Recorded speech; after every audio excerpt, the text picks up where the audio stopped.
행복한 안식일입니다.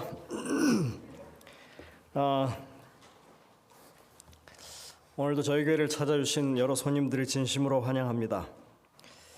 마지막을 함께 했다고 하는 것은 항상 같이 있었다고 하는 의미도 되기 때문에 오늘 이렇게 방문하신 발걸음이 축복된 발걸음이라고 생각합니다. 우리 벨리교에서 오신 조정미 집사님은 제가 고모라고 부른 분입니다. 저희 고향 교회에 저희 아버님이 예배소장으로 계실 때 그때 처녀 이 신자들이 꽤나 많았어요. 그래서 저는 고모가 그때 한 10명 넘게 아마 있었던 것 같아요. 아주 갓난아기 때 제가.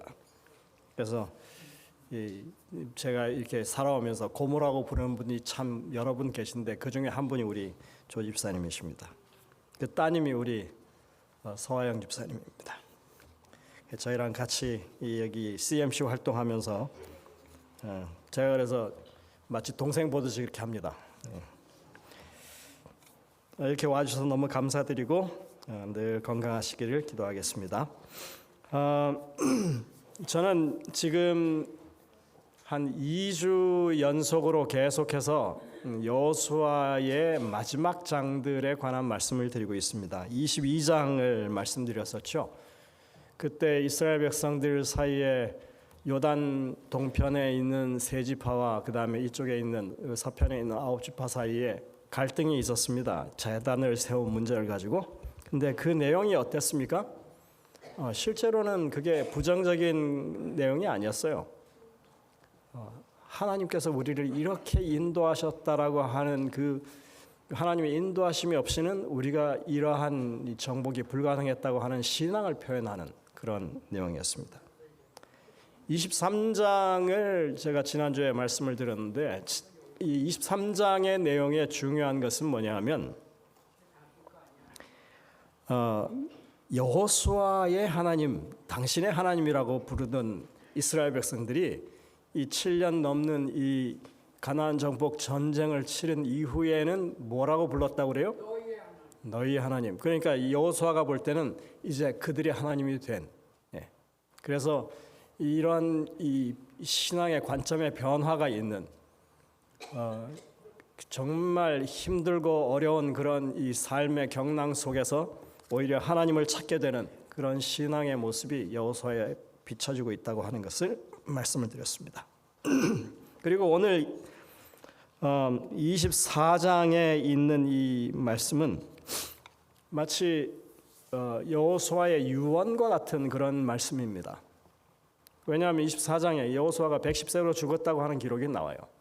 그리고 그 전에 하는 이제 마지막 당부의 말씀이 오늘 이 말씀입니다. 그래서 제가 여러 가지로 고민을 하다가 제목 정하기를 여호수아의 마지막 권고라고 이렇게 정했습니다. 먼저 여호수아 24장 14절부터 15절에 있는 말씀을 봉독하겠습니다. 그러므로 이제는 여호와를 경외하며 온전함과 진실함으로 그를 섬기라. 너희 조상들이 강 저쪽과 애굽에서 섬기던 신들을 치워버리고 여호와만 섬기라.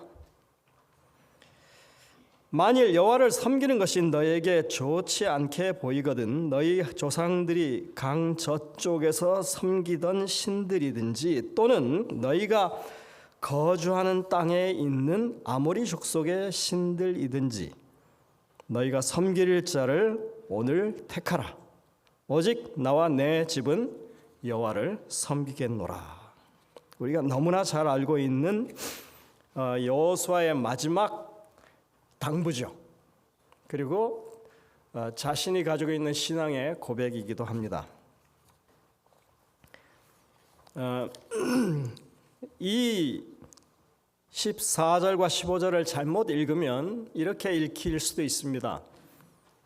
그 고대 시대에 여호수아가 그 백성들에게 당부하기를 너에겐 신앙의 자유가 있으니 이쪽에 우상을 숭배하든지 아니면 여호와를 숭배하든지 둘 중에 하나를 택해, 이런 권고를 했다고 잘못 읽을 수도 있습니다.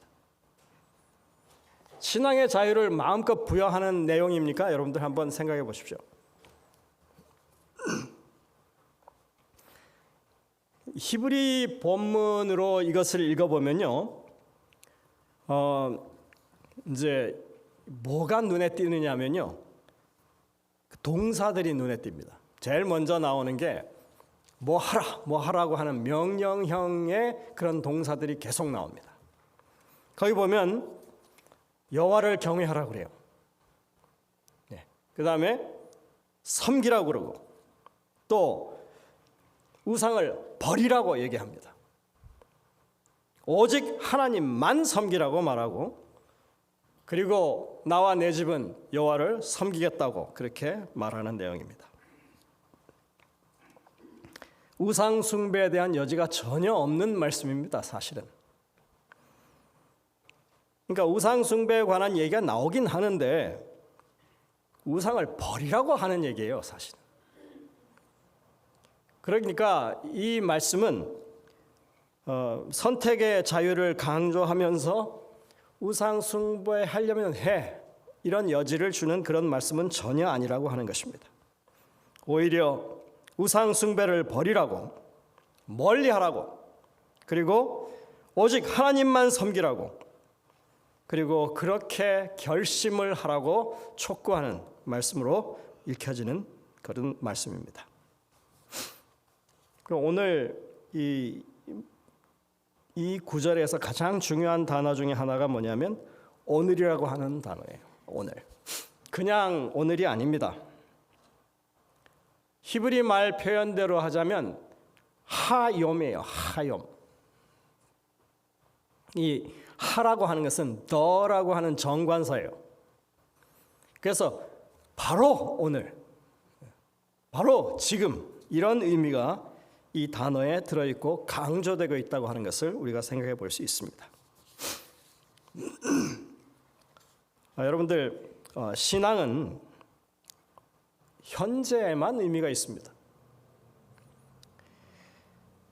어제 신앙이 아무리 좋았다고 해도 현재의 신앙이 미진하면 어제 신앙 좋았던 게 무슨 의미가 있어요? 지금 신앙이 없는데 내가 내일이면 아주 신앙이 좋게 될 거야, 이렇게 할 수 있습니까? 그 의미 없는 거예요. 신앙은 언제나 현재형입니다. 많은 사람들이 과거에 어떤 믿음을 행사했다고 하는 걸 가지고 그걸 자부하고 살아갑니다. 근데 참 어리석은 일이에요. 현재 신앙이 가장 중요합니다. 지금 내가 하나님을 어떻게 믿고 있느냐 하는 것입니다. 지금은 하나님을 붙잡을 때고, 지금은 하나님만을 의지할 때입니다. 현재는 멀뚱멀뚱 하나님을 외면하고 있으면서, 어떤 분들은 예배드리는 현장에서조차 하나님이 함께 하시고 하나님 면전에 있다고 하는 것을 느끼지 못하고 하나님의 그 엄중한 임재 가운데 있다고 하는 것을 전혀 스스로 인정하지 않고, 그리고 내가 하나님 믿는다고 이야기하는 사람들이 있어요. 그런데 정말 모순입니다. 예배 현장 가운데 들어와 있으면서도 본인이 하나님 앞에 있다고 하는 것을 느끼지 못하면서 어떻게 하나님을 믿는다고 할 수 있죠? 그건 신앙이 아닙니다. 왜냐하면 그 현재의 그러한 믿음을 가지고 있지 않기 때문에 그렇습니다. 과거에 뭐 어떤 일을 이루었다, 미래에 내가 이런 일을 할 거다, 중요하지 않습니다. 지금 예배에 앉아있는 이 순간에 내가 하나님과 어떤 관계로 앉아있느냐가 가장 중요한 것입니다. 우리의 신앙은, 우리의 믿음은 지금 하나님을 보아야 하고, 지금 하나님을 느껴야 하고, 지금 하나님을 의지해야 하고, 지금 하나님의 뜻을 높여야 하는 것입니다.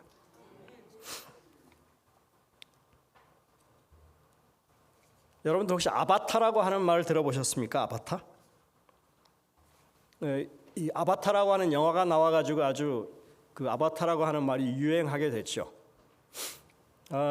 근데 이 아바타라고 하는 것은 여러분들이 그 카톡을 할 때 카톡에 보면 여러분 사진이나 뭐가 들어가 있어요. 예, 그걸 캐릭터 혹은 뭐 그 여러분들을 나타내는 거라고 하는데 어떤 사람들은 사진을 쓰지 않고 거기에 이런 인물이나 아니면 이런 뭐 이렇게 사람 여자 혹은 남자 소년 뭐 아니면 예쁜 어떤 동물들 형상 이런 걸 가지고 하거든요. 그걸 캐릭터라고 그래요. 근데 그걸 아바타라고 부릅니다, 사실. 근데 이 아바타라고 하는 말은 실제로는 그 힌두교에서 쓰는 용어예요. 그게 뭐냐 하면 신이 내려온다는 것입니다. 신의 강림, 신의 현현입니다. 신이 그렇게 어떤 형태로든 보여지는 것을 말해요. 아바타라고 하는 것은. 기독교에서 말하면 하나님이 인간이 되셨다 하는 것과 같은 말입니다. 성육신했다는 것인데, 근데 근본적으로 차이가 있어요. 여기 신이 현현했을 때 그 드러난 신은 신이 보낸 사신과 같은 거예요. 신을 대리하는 어떤 존재와 같은 것입니다. 그런데 성경이 말하는 성육신은, 성경에서 말하는 신이 강림한 것은 예수님 자신이 하나님이시고 그리고 사람으로 이 땅에 그 자신이 오신 거예요. 그렇기 때문에 그저 모양만 사람이 아니라 실제로 사람이고 실제로 하나님이신 그분이 이 땅에 오셨기 때문에 이런 아바타의 개념과는 전혀 다른 성육신의 의미를 우리는 예수 그리스도를 통해서 알게 되는 것입니다. 그렇게 보낸 것은 실체가 아니죠. 예, 이 현현된 그 신은 실체가 아니에요. 그런데 성경에서 하나님께서 이 땅에 그 아들을 보내셔서 우리를 구원하겠다고 하셨을 때 그 보내신 구세주는 하나님의 실체입니다. 그는 하나님과 동등한 분이고 하나님의 실체이신데 육신을 입고 이 땅에 오셨어요. 그래서 차원이 다른 것입니다. 하나는 그럴듯하게 능력을 행하고 그렇게 하는 것이지만 여기는 정말 실제하시는 하나님이 이 땅에 우리 앞에 보이신 거예요. 이제 이런 이 아바타라고 하는 것이 어떻게 보면 누군가 이 초월적인 존재가 자신을 드러낼 만한 어떤 대상을 이렇게 하나 선정해서 보냈다. 이런 개념으로 사실은 아바타가 지금 쓰이고 있는데 오늘날 이 아바타라고 하는 말은 어떤 식으로 이것이 이해되고 있냐면 이 디지털 세계, 디지털 세계라고 하면 여러분들이 지금 잘 뭐 하지 않으시겠지만 우리 아이들은 게임을 엄청나게 합니다. 그 게임에서 이 현실의 나와 게임 속의 나가 달라요. 현실의 나는 정말 무력하고 능력도 별로 없는데 이 게임 속의 나는 얼마든지 자기의 어떤 그 능력을 쌓아갈 수 있거든요. 그래서 싸움하는데 아주 엄청난 기술을 가지고 아주 막강한 그런 파워풀한 존재가 될 수 있어요. 근데 그때 이제 아바타의 개념이 쓰이는 겁니다. 현실의 나가 아니라 가상 현실 속에서의 나라고 하는 어떤 존재가 그 이름도 정하죠. 뭐 여러 가지 다양한 이름으로 자신을 드러내는 이름을 정해가지고 그게 나를 대신하는 그런 존재로 사는 그런 세계가 지금 이 디지털 세계에서 계속 지금 흘러가고 있는 그런 것입니다. 메타버스라고 여러분 들어보셨습니까? 메타버스. 가끔 이렇게 뭐 가상 현실 뭐 그래가지고 눈에 이런 시커먼 안경을 큼지막한 걸 쓰고 이렇게 컴퓨터도 하고 그 다음에 게임도 하고 하는 그런 게 있어요. 메타버스 교회라고 하는 것은 뭘 말하느냐면요, 여러분들이 집에 앉아서 이 그 고글을 딱 쓰고 고글을 쓰고 있으면 내가 교회를 찾아갈 수 있어요. 그러면 옆에 누가 앉았는지 이렇게 보면 옆 사람이 다 보입니다. 왜냐하면 거기 앉아 있는 모든 사람들도 이 컴퓨터 가상 세계의 교회에 참석하기 때문에 실제로 있는 일 중에 하나예요. 그러니까 이런 상황 가운데 거기 등장하고 있는 인물은 사실은 내 실물이 아니죠. 내 본체가 아니죠. 그냥 그 가상 세계 속에서 이렇게 내가 꾸며진 모습으로 이렇게 거기 있는 거예요.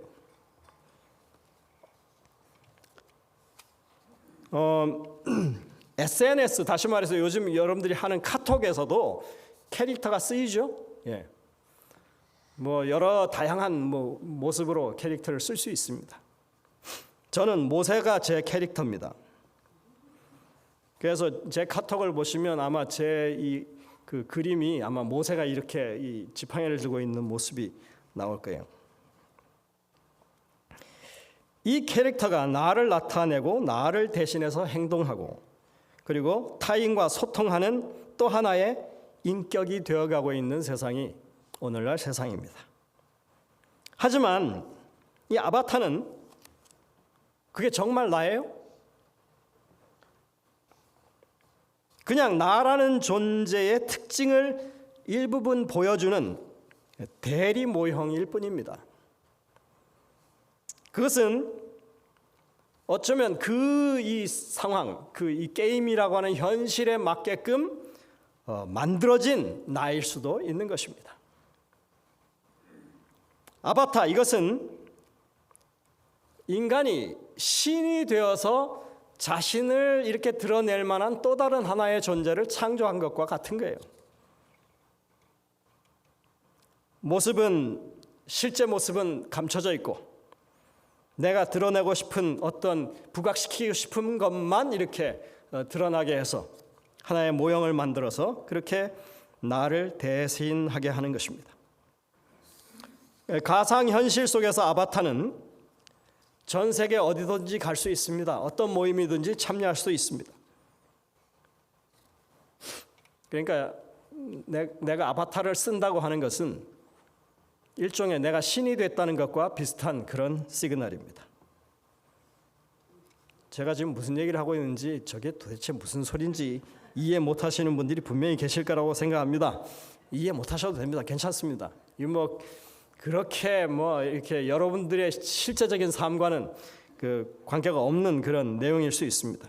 근데 어쨌든 세상이 지금 그런 식으로 흘러가고 있다고 하는 것을 제가 지금 말씀드리려고 하는 것입니다. 정작 제가 말씀드리려고 하는 것은 우리도 알지 못하는 사이에 이 아바타와 같은 신앙을 하고 있지 않나 하는 것입니다. 분명히 여기 몸은 와 있는데 하나님 앞에 우리가 서 있는데 여기 있는 내가 진정한 내가 아닌, 그래서 이 교회라고 하는 환경에 만들어진 나를 여러분들이 드러내고 그렇게 신앙하고 있는 것은 아닌지, 기도는 이렇게 해야 되고 이런 형식을 따라야 되고 또 성경 말씀이나 이런 것들 이야기할 때는 아주 그것을 어느 정도 내가 아는 지식을 잘 활용해가지고 그렇게 아는 척을 하고 하는 것들이 이게 정말 진정한 내가 아는 것과 다른 나의 모습이 주변 사람들에게 보여지는 그런 신앙을 하고 있지는 않은지, 성경은 그런 신앙을 절대로 해서는 안 된다고 우리에게 가르칩니다.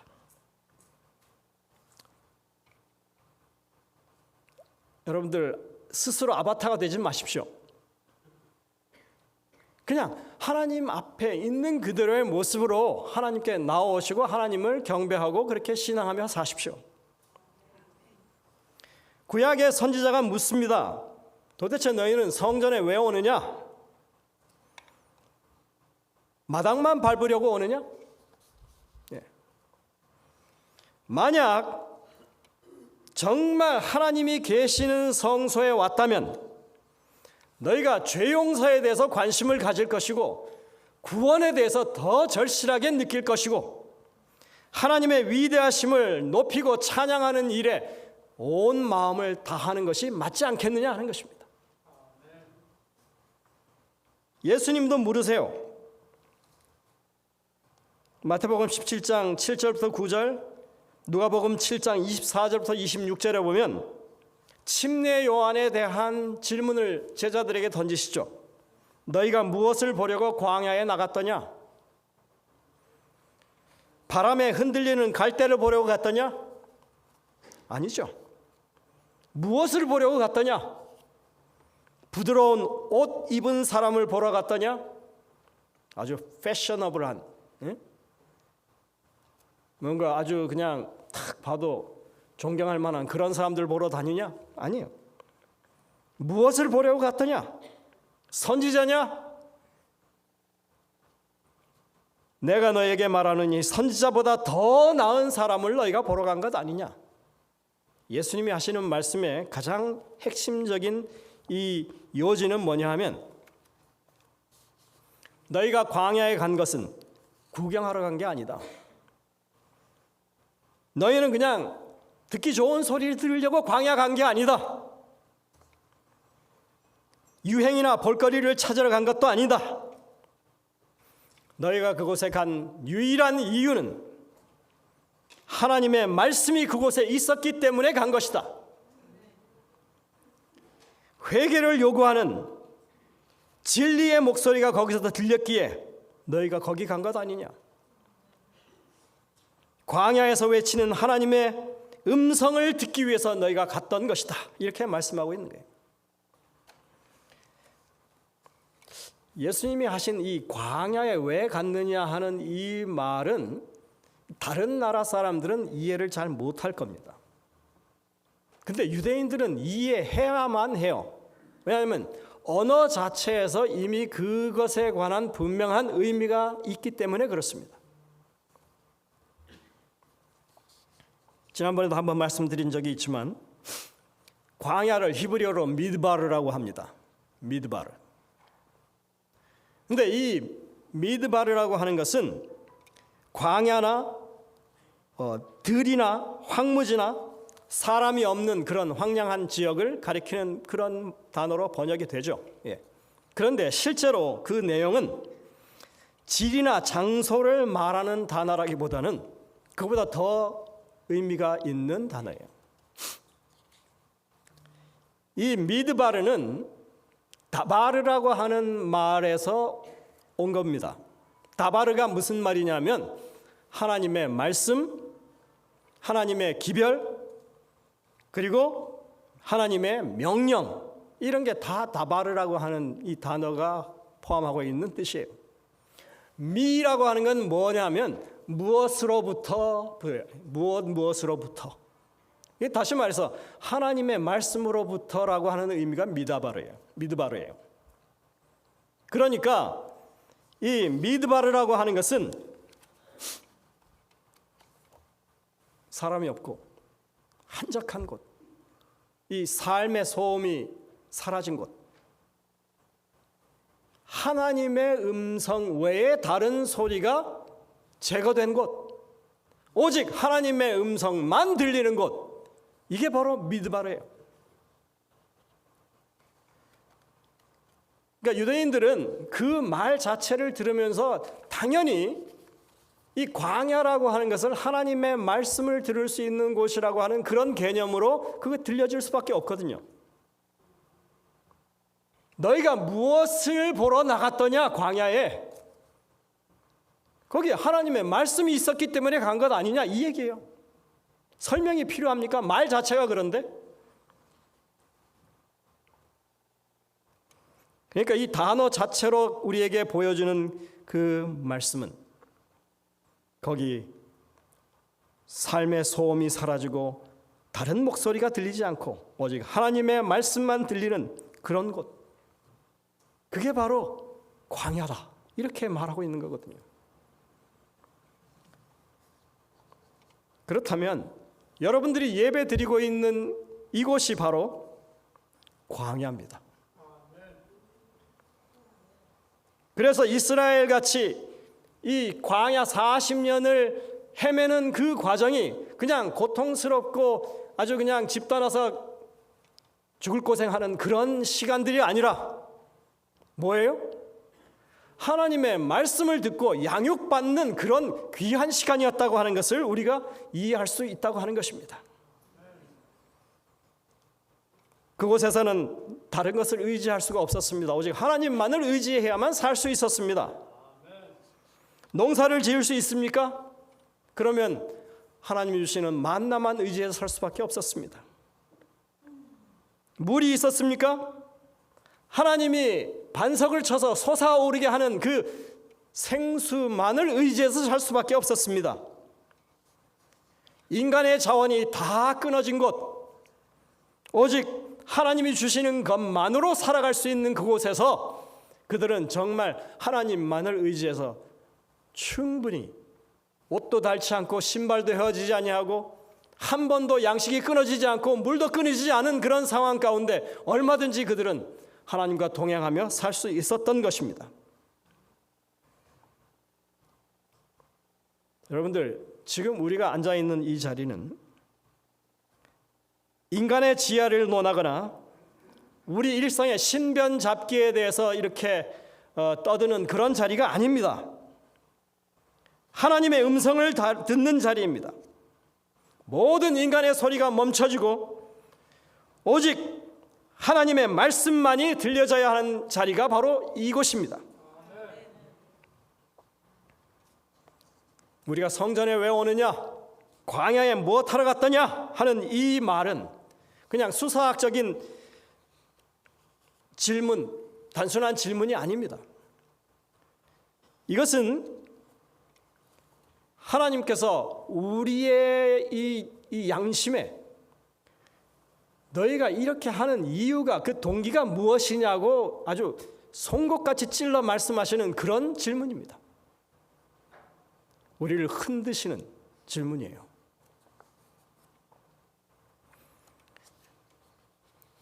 여러분들이 교회를 찾아 예배드리는 순간순간이 정말 오롯이 하나님만을 바라보고 그 음성에 집중할 수 있는 광야와 같은 그런 장소요, 예배 시간이었다고 하는 것을 기억하시길 바랍니다. 우리가 기도드리는 장소가 곧 광야가 되는 것입니다. 그것도 기도드리는 그 현재 시간, 바로 지금, 바로 오늘 우리가 하나님께 나아가고 하나님의 음성을 들을 수 있는 귀한 시간이라고 하는 것, 우리가 섬겨야 할 그분을 우리가 찾고 그분과 함께 동행할 수 있는 가장 중요한 시간, 기회라고 하는 것, 그래서 우리가 어떻게 살 것인지 선택을 하라고 하는 것입니다.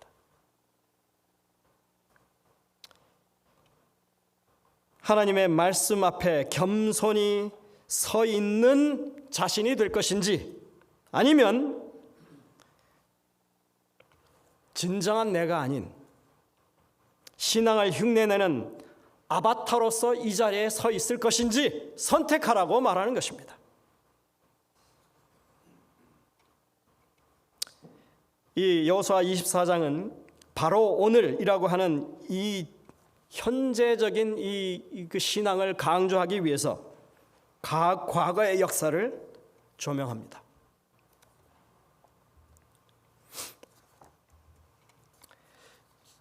1절부터 13절을 보시면 출애굽 때로부터 지금까지의 역사를 아주 정말 그 분명한 그 어조로 설명합니다. 아주 딱 부러지는 말이에요.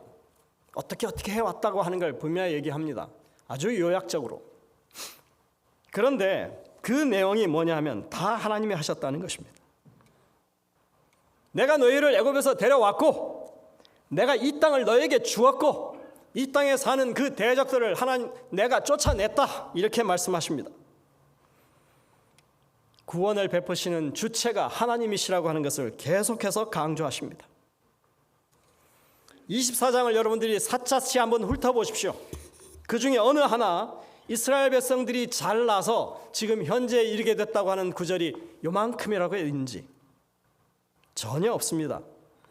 오직 모든 것을 다 하나님이 진행하셨고 이루셨습니다. 대표적인 성경이 바로 전에 있는 내용입니다.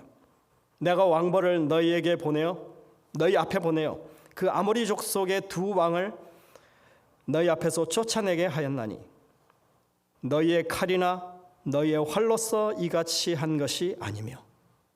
전쟁에 아주 유명한 그 아모리 족속의 두 왕을 그렇게 처음을 찔렀는데 그게 너희 칼이나 활로 한 게 아니다. 내가 또 너희가 수고하지 아니한 땅과 너희가 건설하지 아니한 성읍들을 너희에게 주었더니 너희가 그 가운데 거주하며 너희는 또 너희가 심지 아니한 포도원과 감람원의 열매를 먹는다 하였느니라. 돌이켜보면 우리의 삶이 오늘날까지 이렇게 있을 수 있는 것은 하나님의 은혜 때문이다. 하나님의 인도하심 때문이다.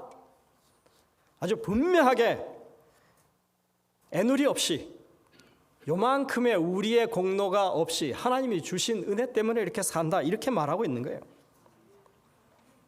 하나님의 놀라운 역사가 없었다면 지금 우리는 이 자리에 있을 수 없다고 하는 것입니다. 하나님의 도우심으로 모든 크고 작은 어려움들을 극복해왔고 우리가 그렇게 미래를 전망할 수 있다는 것입니다. 근데 여러분들 한번 생각해 보십시오. 만약에 이스라엘 백성들이 그 살아온 순간순간 고비고비마다 하나님을 그렇게 신뢰하고 따르고 의지하고 감사하는 삶을 살았더라면 지금 현재 그들의 믿음이 얼마나 더 굳건해졌겠습니까?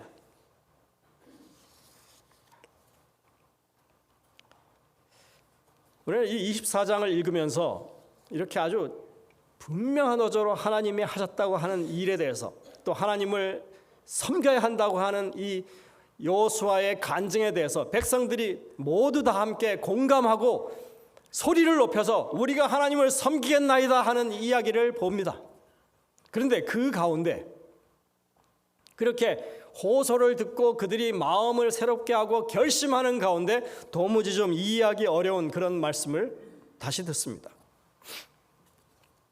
여호수아 24장 19절에 이렇게 말합니다. 여호수아가 백성에게 이르되 너희가 여호와를 능히 섬기지 못할 것은 그는 거룩하신 하나님이시요 질투하시는 하나님이시니 너희의 잘못과 죄들을 사하지 아니하실 것입니다.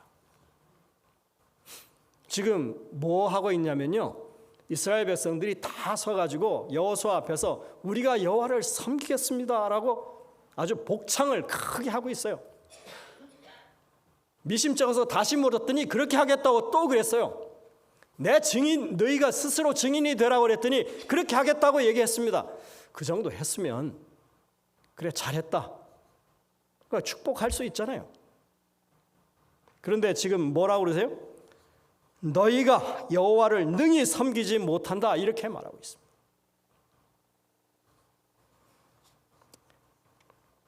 도대체 하나님이 왜 이러실까요?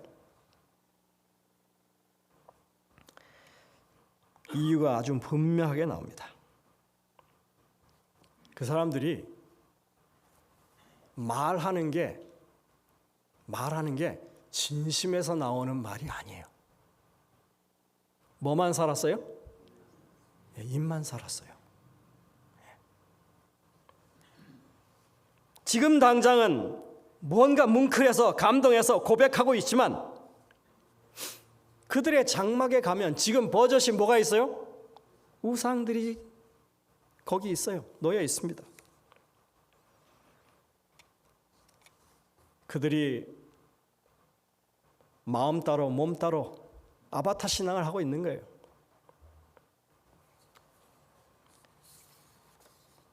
뒤에 23절에 가면, 사실 이 14절에도 분명하게 얘기했죠. 너희가 우상들을 버리라고 분명히 말했어요.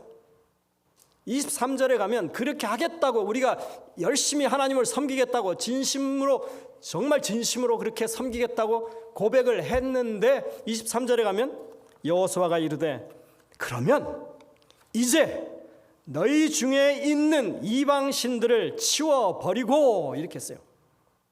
너희 마음을 이스라엘의 하나님 여호와께로 향하라.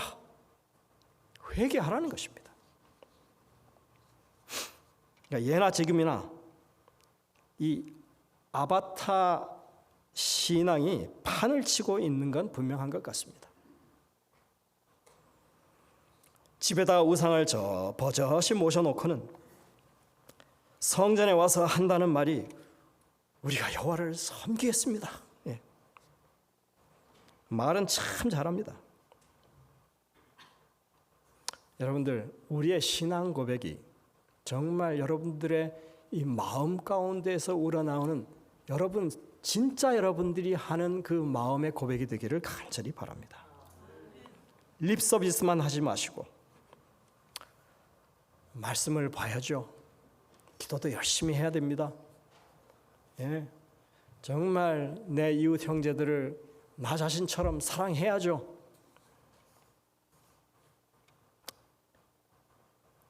우리 마음을 있는 그대로 하나님 앞에 가지고 와서 정말 하나님이 원하시는 그런 삶을 살기 위해서 여러분들의 마음을 새롭게 하게 되시기를 간절히 바랍니다.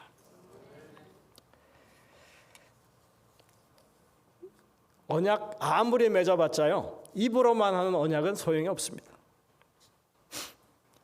그때만 반짝 뭔가 감동이 있고 그 다음에 느낌이 있으니까 이렇게 살아야지. 이런 신앙은, 이 감정에 흔들리는 신앙은 진정한 신앙의 변화를 가져오지 못합니다. 우리가 하는 신앙은 언약을 맺는 신앙이에요. 하나님과 언약 관계에 들어가는 것입니다. 여러분들, 결혼 서약을 할 때 검은 머리가 팥뿌리가 되도록 이 여인과 이 남자와 평생을 같이 하겠습니다, 이렇게 할 거냐고 물으면 예라고 대답을 하죠. 근데 그러면서 뒷말이 있어요. 살아보고 좀 마음에 들면은. 언약은 그냥 그때 아주 흥분되고 고조된 감정 때문에 이렇게 뭐 하겠다 하는 게 아니라 그 약속을 어떤 상황이 되더라도 지켜나가는 그런 이 성실한 삶의 모습 가운데 언약이 사실은 이루어지는 거예요.